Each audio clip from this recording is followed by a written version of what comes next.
Welcome to Sexually Charged Radio on 93.3 FM or CFRU.ca. I am your co-host, Ruthie, and I am here with two other hosts, the wonderful Thomas, ever at my side. How are you today, Thomas? I am loving life. You are loving life. You're not Jim Dandy today? I'm not Jim Dandy. I'm Thomas.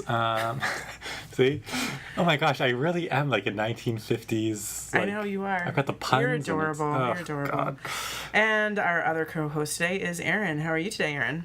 I'm doing very well, thank you. I'm so glad that you're doing well. Do we want to do introductions or do we want to just jump right in? Let's do some introductions. It's always good to know whose voices you're hearing on the radio. I can start. Who are you, Thomas? Who are you? Oh, gosh, no, this got therapeutic. Who are you? I am a graduate student here at the University of Guelph. I identify as a gay queer male, using the pronouns he, him, and they. And I have been doing this radio show with you for... Like a year now or something? It was about a year ago when we went to Boston and said we were going to do the show. Yeah. All right. Well, look at that. My first trip to Boston. And I identify as they, them. I'm genderqueer, non-binary genderqueer, and I identify as pansexual. And I teach here the couple and family therapy program. And I've been doing this show from the start as well. So there we go. Aaron, tell us about you. I am a trans man. I'm actually from Boston, and That's not why I visited the first time. no. And I use he and him as my pronouns, and I am queer. Excellent. We tend to be a fairly queer show. So I am wondering, for our icebreaker question, if you could join a singer that you loved when you were a kid, live on stage in a concert, to sing a song with them, you'd be a magically good singer. Only one of us here is already a good singer, and it's not me. Who would it be and what song? Oh, that's a tough one. The pressure is on. Well, because I was originally going to say Sharon, Lois, and Bram. Because I was like, as a child, like, what did I listen to? Yeah, right? But then I was like, I don't... You know, it doesn't have to be a little kid, and just from your youth. It would probably be, like, the Beach Boys. Yeah? Not that they were, big when I was a kid, but that's what I listened to a lot. My parents would play, the Beach Boys. And it would probably be, like... their California Girls, or one of their, classic Beach Boy songs. Nice. Yeah. How about you? The only thing that is coming to mind is Teddy Bear Picnic by Rosenshine. I think you've won. Very good.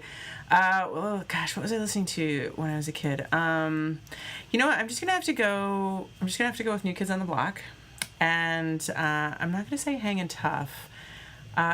You know what? That's the only song of theirs that I can remember, so I guess it's gonna have to be Hangin' Tough. But I think that would help me live the childhood dream.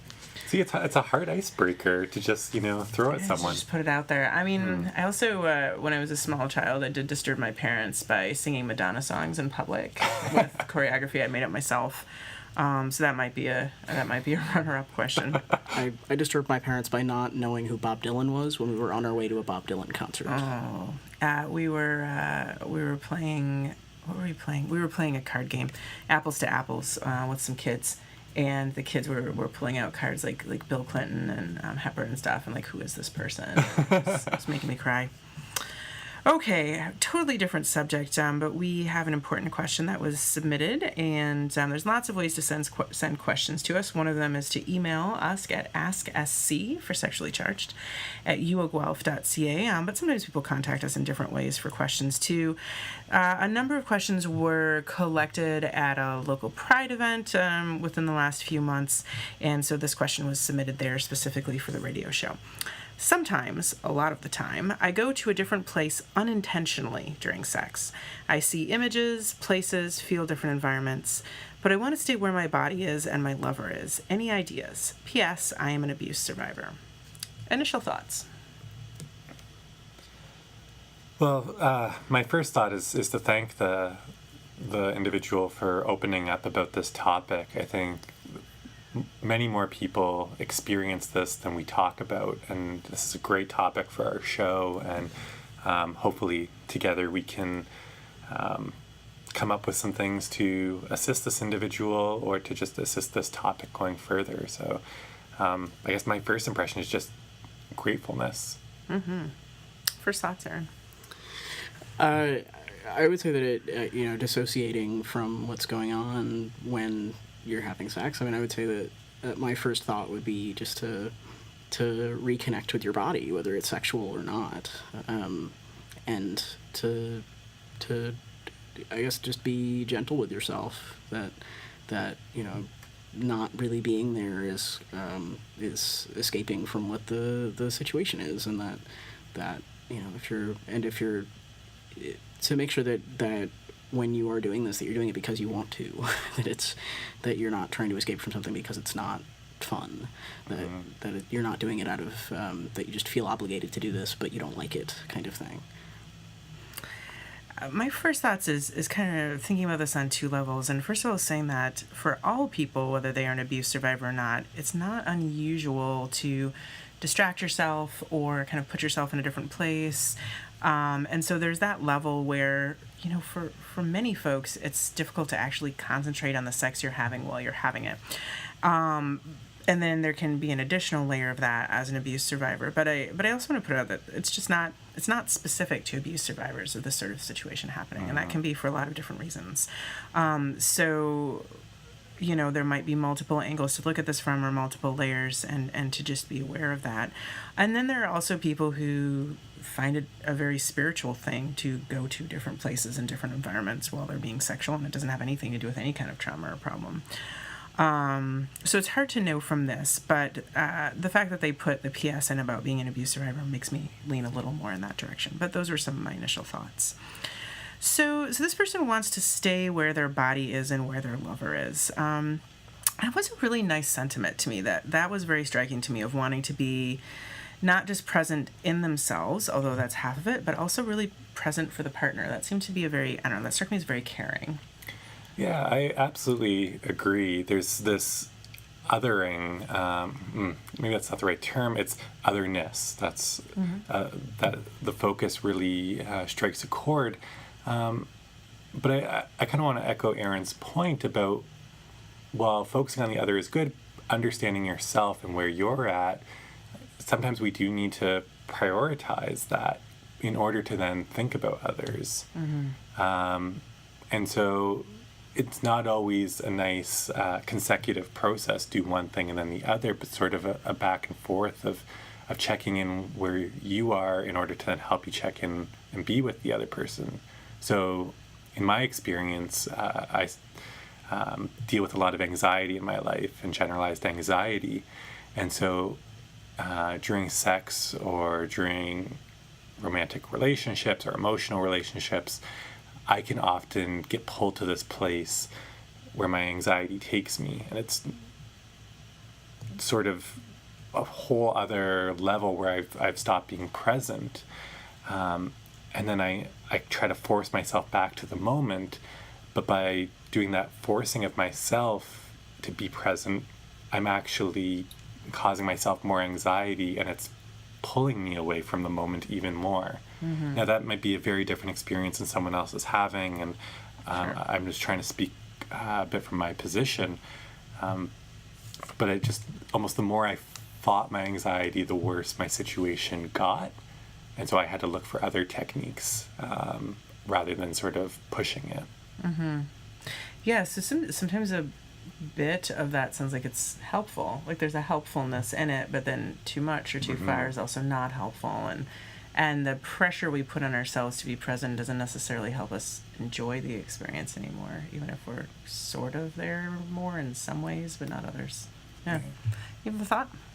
Well, I would just say, again, going back to just being connected with your own body and being connected with your own body, whether it's sexual or not.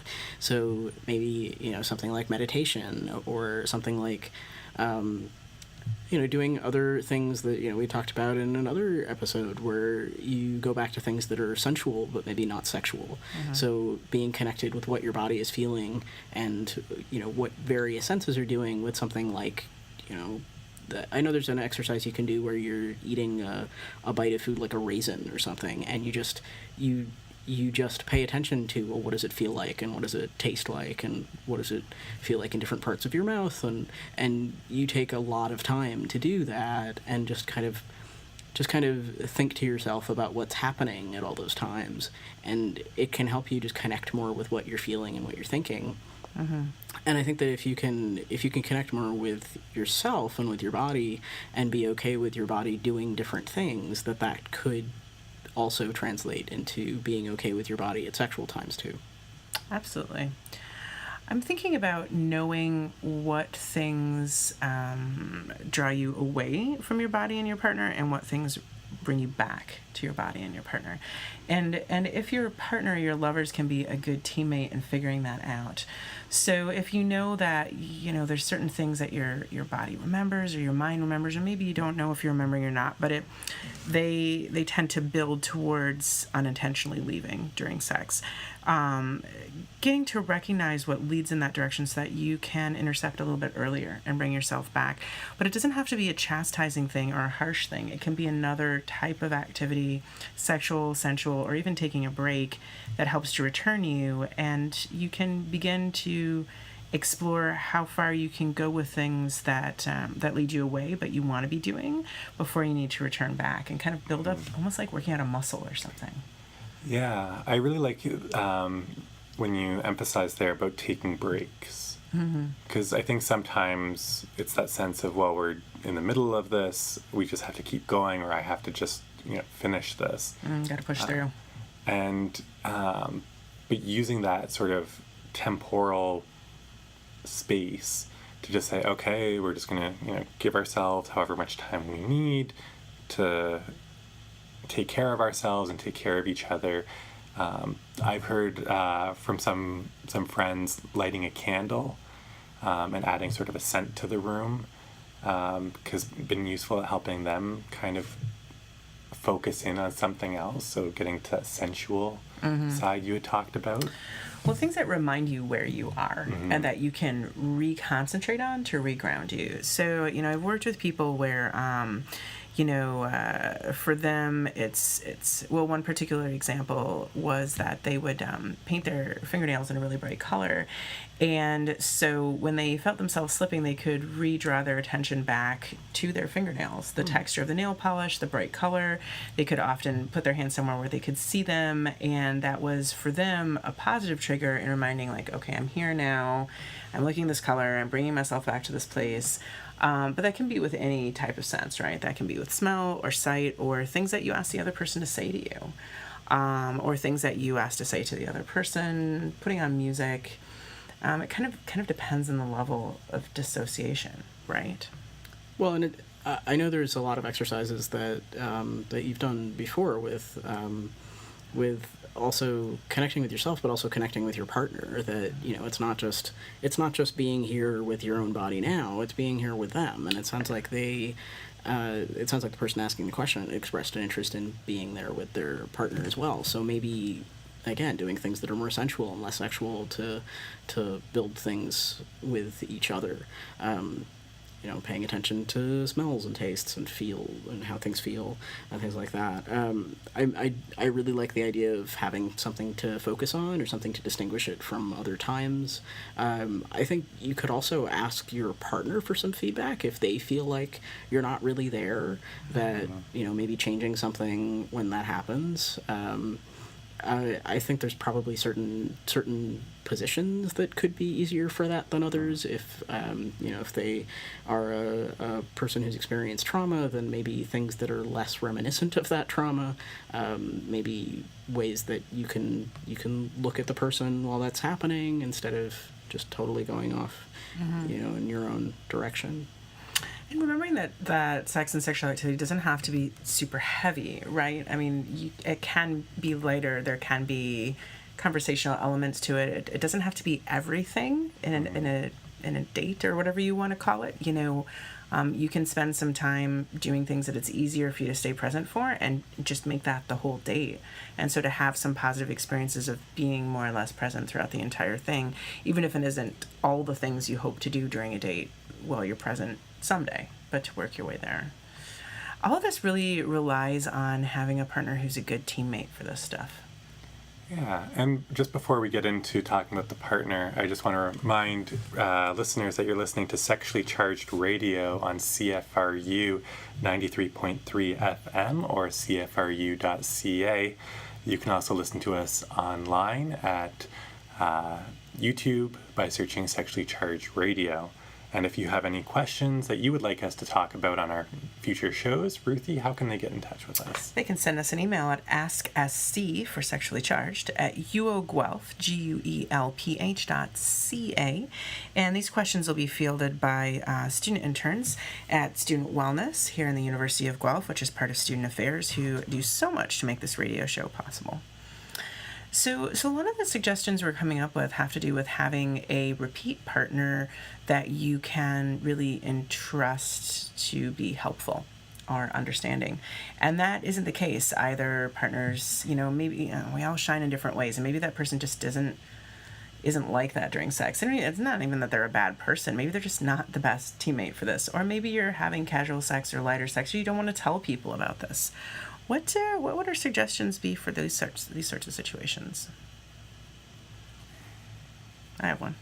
Yeah, maybe you want to start us off then. So I would say, if it's casual, think about keeping that date concise. So when I mentioned before, just sticking to one activity that works better for you, if it is a shorter date or if there are some activities that you feel you can use as good practice for staying grounded, just looking to those. Again, these don't have to be giant, all-encompassing, 2-day sex benders. They can be a makeout day, or, if oral sex really works for you, an oral sex date, or a particular sexual position, whatever the case may be. But also manipulating your environment if your partner really isn't if your lover at the time isn't really into being a teammate with you around this, or if you aren't into them for it. And maybe having somebody outside of the date or whatever term we're using that you can check in with after the fact. And just knowing that whether the date goes well or it goes poorly, that there is somebody who you can touch base with, who knows you and knows how to be compassionate with you. So that if that is something that's useful of talking with somebody or having that social support, then just knowing that that's there. You don't have to use it if you don't want to, but if this is something truly troubling for you on an ongoing basis, to know that there's potentially that network, that could be another tip. Mm-hmm. Well, I'd say, a lot of the things that we're talking about doing as an individual, you could do as an individual no matter who your partner is. You could also, make the setup as close to what is comfortable and usual for you as you need to. If you want to do it at your home with your bed and your stuffed animals looking on, then you can do that. And if you want to light a candle or you want to have some scent in the area, you can set up whatever you need to do. And I would agree, you can keep it as short as you need to, or just kind of have gentle forays into what you're doing. I'd say that I think more negotiation might be a good idea for this, just so that, you don't necessarily have to disclose trauma history, but you could say, I'm really only interested in doing these things today, and, set up expectations ahead of time. Yeah.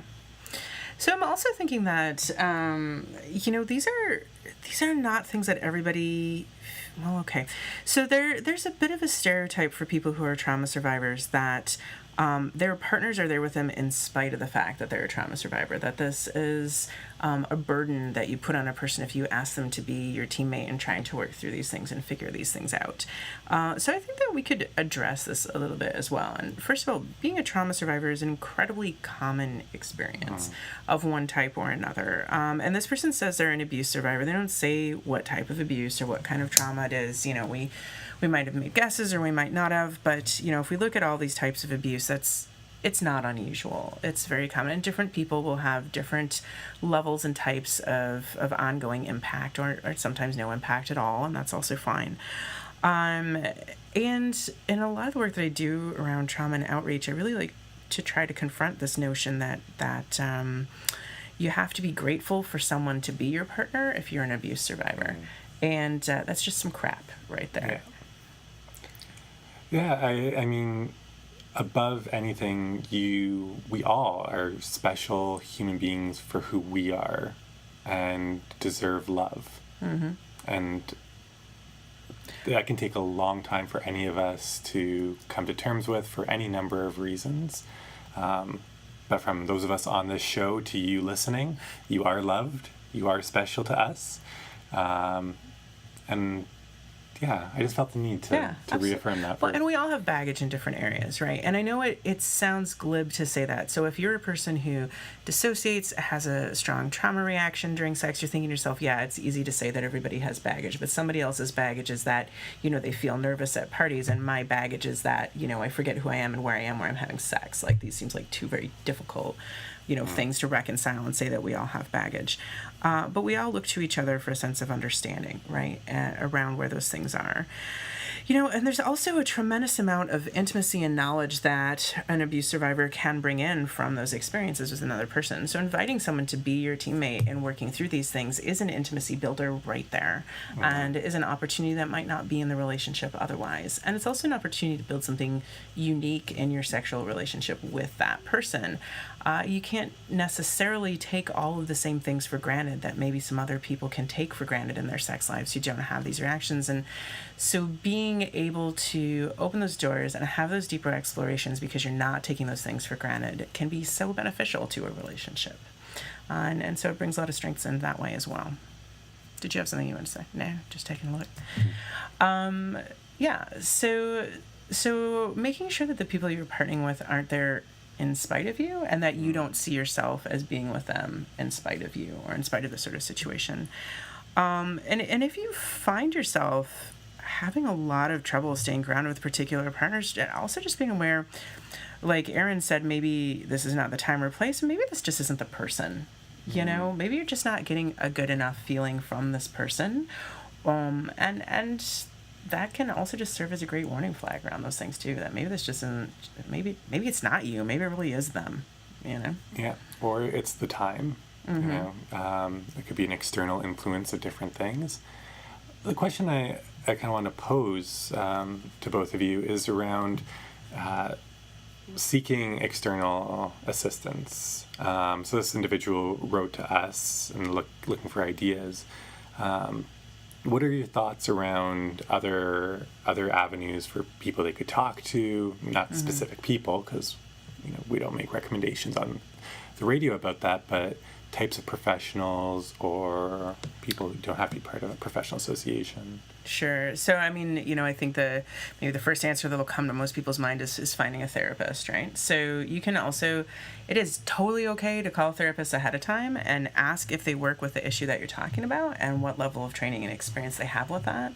And just like anyone else you're meeting, if it's not a good match for you, ditch them and switch to another. That's totally, as someone who works as a therapist, I'm saying find somebody that makes a good connection with you. You don't have to hire the first person you find. But there's lots of other types of professionals too. So I know that myself as a trauma survivor and an abuse survivor, that one of the things that was really good for me off the bat after that is something that I still enjoy today for different purposes, just getting massages regularly. It's a safe, controlled environment. It's receiving a type of touch that I can dictate what I want. You don't have to be naked for a massage if you don't want to be, or you can just massage certain areas, and to just trust other people's touch. So there's lots of different things that can be therapeutic without necessarily being therapy. What do you think? Cuddle parties. Yes, tell us more. So, this is starting to be a thing that more people are doing, where there's parties where it's specifically not sexual, but people are just touching each other, that they cuddle. Mm-hmm.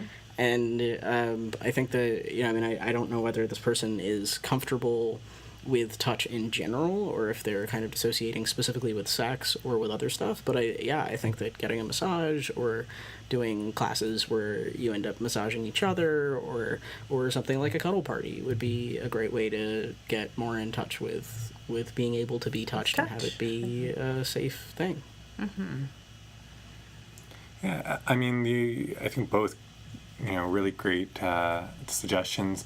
If you're a person of faith, sometimes seeking out a faith representative can be a useful connection. You know what? Not always. Not I'm just always, going to not go ahead and always, say yeah. that. Like, I've had numerous clients where their faith leaders have really screwed up around this particular, have hurt them badly. So just like finding a good therapist, find a good person of faith for this Yes. topic. Support groups as well that are out there that are community developed and community led. That's another avenue to see what's available within your region that way. And again, see what works for you and what's a good fit for what you're looking for. But just ideas to say that, you don't only have to reach out to us on the radio, but that there are resources in all communities, hopefully, to think about additional ways. Yoga. You might yoga, yeah. Yoga. Yeah, you might also just reach out to yourself a little more. How's masturbation going for you? And practicing, staying in connection with yourself solo. I don't know whether that's an issue for this person or not, but that's a great thing that you can do pretty much any time you want to try to work through whatever you need. Well, and you could also do that with a partner. So you could masturbate next to your partner, and then the only person touching you is you, and it's really quite safe. And you could share fantasies. There's a lot of sexual things that you can do without actually having intercourse that maybe would be a good intermittent step or intermediate step. Absolutely. Well, we are running to the end of our show. Do we have any closing thoughts we want to share with this person who so wonderfully submitted the question? So my thought is, to be patient with yourself and to take it slow, and to recognize that it's okay to dissociate during sex. Like it's okay to do that. And having good communication and moving in a direction that you want to in your sex life and your relationship is awesome, but also to not be hard on yourself when that happens. Those are good words. I like them too. Aw, I like them 3. All right, so we'll close on that. You've been listening to Sexually Charged Radio. I'm Ruthie. I'm here with Thomas and Aaron. Thank you so much for co-hosting this episode with me, both of you. And like Thomas said, we love you and we're thinking about you, and you're an awesome person. See you on the next episode.